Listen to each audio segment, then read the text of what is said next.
yung ano, yung view niya sa harap ng bahay.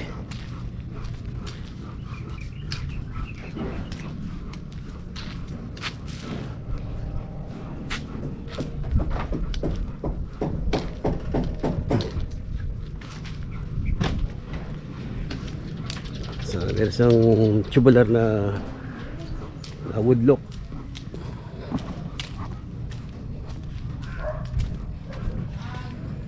Gray yung motif ng ano, ng harap ng bahay, kulay. So, isang tiles. Tapos meron isang accent na woodlock yung design. So, isang tubular na 2x3 na woodlock din yung ano, yung pintura, yung kulay. Pinapilipilis pa ng konti-konti yung mga retouch. Nandun dito.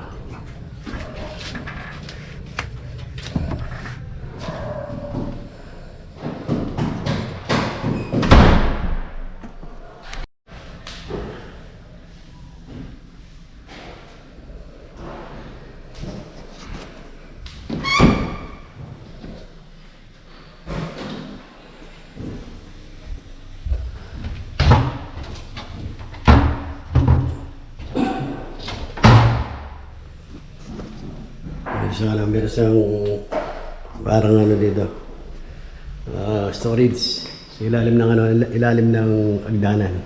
Tapos meron siyang ano, door na parang ano, yung hindi mo mapapansin na meron siyang pinto sa ilalim ng ano, ng agdanan. Tapos naka-floated PVC. Halos tapos na yung ano, yung project namin dito. Ground na lang na linisan.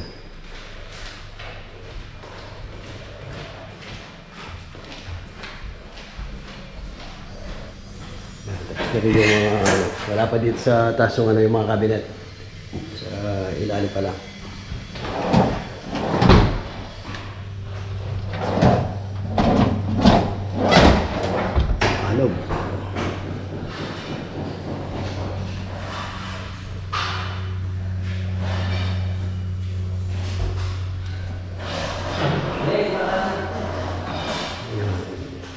Konting ano nito, konting linis na lang.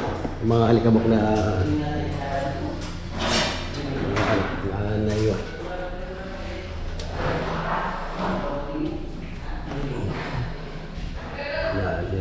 Yan yung mga ano, yung strip light na kusang nagpapalit ng kulay.